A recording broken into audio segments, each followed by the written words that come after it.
It takes a community to heal from trauma. You could do it on your own in theory, but I don't know that I've ever seen somebody do it on their own. I think to heal, we need support and we need love and we need connection. So let's talk about how to do that when you feel like your community isn't safe or that you don't have a community. Let's do this, shall we? Mended Light.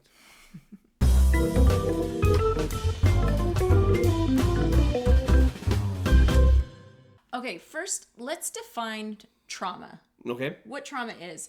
And I'm going to just say right up front, this is not a DSM-5 definition of trauma. Right. So the DSM-5 is the big book of mental and emotional disorders. And the DSM-5 would designate trauma as a direct threat to your physical safety, to your life, or to someone, or you're witnessing that with somebody else, right? And if it doesn't fall under that umbrella, then it's not quote-unquote trauma. We're pushing back against that. And the reason we're pushing back against that is because if you look at a trauma response, and you look at what happens emotionally and mentally and physically in response to trauma, there are lots of things that lead to that. Yeah.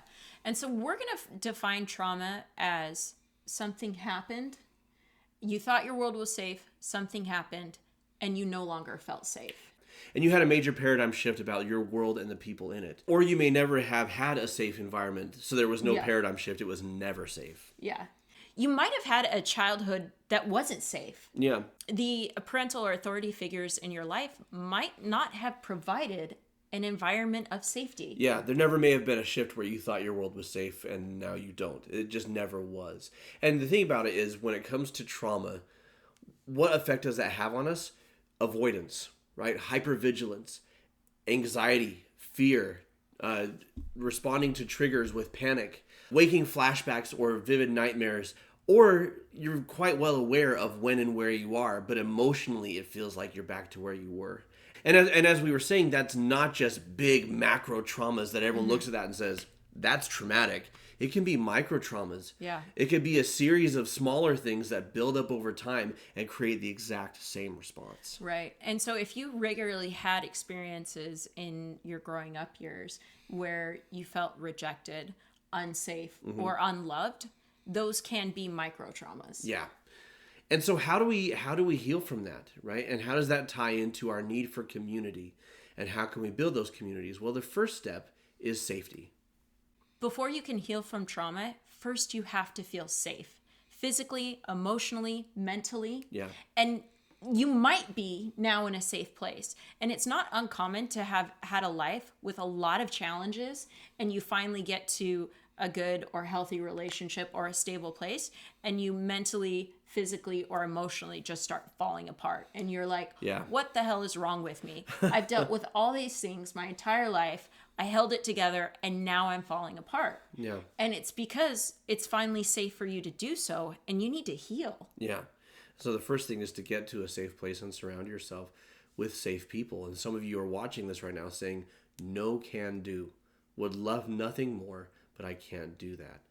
So your first step is, how do I protect myself? How do I protect myself and make my life as safe as possible for me? And how do I find people that I can trust? In that place of safety is where you can start addressing your trauma triggers, your coping mechanisms, and all the behaviors that really that may have served you to keep you safe and protect you, right? They did keep you safe.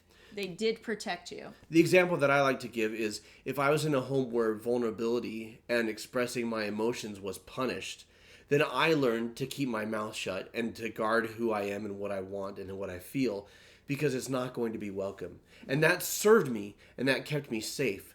But now I'm surrounded by a healthy, well-adjusted people, and I'm trying to have healthy relationships. And a partnership or a spouse. And if I'm still practicing that emotional guardedness, what served me before isn't serving me anymore. Right. Well, it's keeping you disconnected. Right.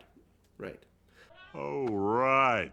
And same thing like running and hiding. Like that works really well when your physical survival or emotional survival depends on it. But when you are when you have a job interview, right? Or when you're trying to function in life, running and hiding may no longer serve you. You have to start facing things, right? These are just examples. So what I like to do, one of my favorite ways of dealing with trauma is something called narrative therapy.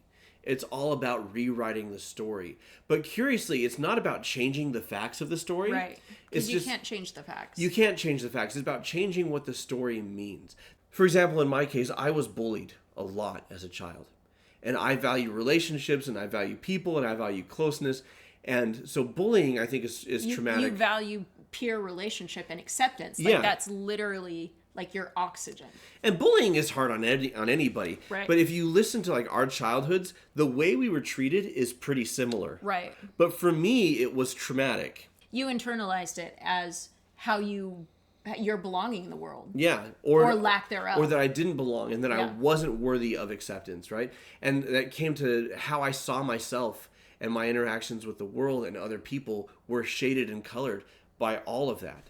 For you, it was different because you value different things, and you just thought, well, they're a bunch of idiots, and because you already knew your worth. Yeah, well, good for you. You got there decades before me. Well, and I made a promise to myself to always be a friend. And I'm actually grateful for that experience because it absolutely shaped the rest of my life. Yeah. And it shaped me in such a way that I always sought to be interested and understanding and to let other people know that they belong. Yes. Because even if there are those individuals who bully and reject people. And I arrived at a very similar place, but for me to get there, I had to use a narrative therapy approach, even though I wouldn't have called it that back then. The facts didn't change. I was bullied. I was teased. I was picked on. I was mocked, and I was shunned. And I was physically assaulted. Those facts didn't change. But the meaning that I gave them did. And I gave them this meaning, which is that those kids didn't know how to love and accept. Those kids didn't know what it was to see somebody and to value them. And what I was going to do as a result, knowing how awful that feels, is I was never going to be that kid. That I was going to be the opposite, and that I was going to give people love and acceptance. And in high school, we had a very large and diverse group of eclectic friends. And the reason it was so large and so diverse and so eclectic is because everybody was welcome no matter what they were about. And so it was just like the cantina in Star Wars. It was just like all sorts, right? So again, the story didn't change, but the meaning does. And my role in it changed. And that was empowering for me. Yeah. If you've experienced physical, sexual, or emotional abuse, there tends to be a path of that. The story you tell yourself about that path. First, you don't know what to do with it. So people tend to hide from it or to hide that it ever happened. Like, people can't know because it must be a reflection of my worth that this happened to me. Yeah. And then from that place, people tend to move to a place where from a victim to more of a survivor. Yeah. That this happened to me, I fought against it, and they're still defined by that story. I've gone from victim to survivor, yeah. Right. But it's still their identity. It still defines them. Yeah, it still defines them. And there was my life before this and my life after, and this defines my life, yeah. And then there's another place to go to where something horrific or heartbreaking happened. It's part of my story and it's part of what shaped me, but it doesn't define me. Yeah. And it isn't a reflection on my worth, but I am a whole person who probably had a heartbreaking experience. Yeah.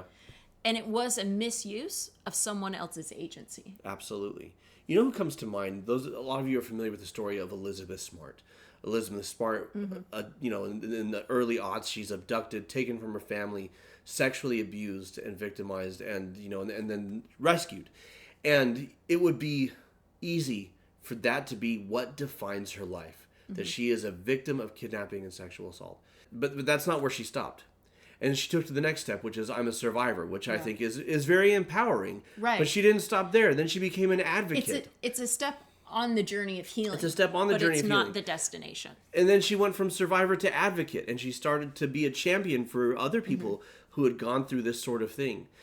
And then she was a missionary for her church, and then she went to college, and then she got married, and she became a mother, and she has a career, and she does all of these things. And this is part of her story. Right. And will forever be part of her story. But it is not what defines her. She chooses who she will be. And I think that is the ultimate act of defiance against those who would traumatize us or hurt us or abuse us, is they want to be the headline news of your story. And you take that power back and you say, no, you're a footnote. You're a footnote in my story because I choose who I am and who I want to be. Now, when it comes to community, we need wise men and women to help us on that path. So wise men and women is a phrase from Dr. Greg Bear's Real Love book series. We can include non-binary folks in that, and so it could just be wise people, right? But having wise people in your life who don't judge you, look down on you, or shame you, who don't devalue you for what you believe or how you act or who you love or who you are, what your personality is. They don't even have to share in the exact same beliefs or the exact same lifestyle or the exact same personality. They don't have to share any of that. They just have to be people who see your worth and value, and to surround yourself with those people. If I'm a black man and I'm in an area populated by racists, I may come to believe that I have lesser value. Why? Because so many voices are telling me that I do. It must be true because everybody's saying it. But what happens if I move to a place with a more diverse population or that has a lot of people like me there and I'm treated equally? I'm the same person. My worth is as much as it ever was, but I see it so much more clearly because of who I've chosen to surround myself with. You may feel like you don't have a lot of worth because your community tells you that you don't. That's on your community. It's not about your worth. Surround yourself with these wise people who will see you and accept you and help you to belong. And until you find them, because you were talking about showing a little bit and seeing what people do with it, until you find them, give it to yourself. Because I'm good enough, I'm smart enough, and doggone it, people like me. Who are the wise people in your life? Give them a shout out in the comments below. What do you think of our points and what would you add? What did we miss? Let us know. How does your community help you heal? And if you're needing a community, we've got one. It's already built. Our Mended Light community is here to support you. Our membership site is full of folks who are going through similar trials and similar difficulties, and we interact with each other live every month in our live Q&As. We've got podcasts, we've got video courses, all sorts of stuff. Also, we have a team of clinicians here to support you and to help wise people. We only hire the wisest. And they are here to help support you. Go to mendedlight.com to learn more about all of that. So, until next time, remember to keep shining. We need your light.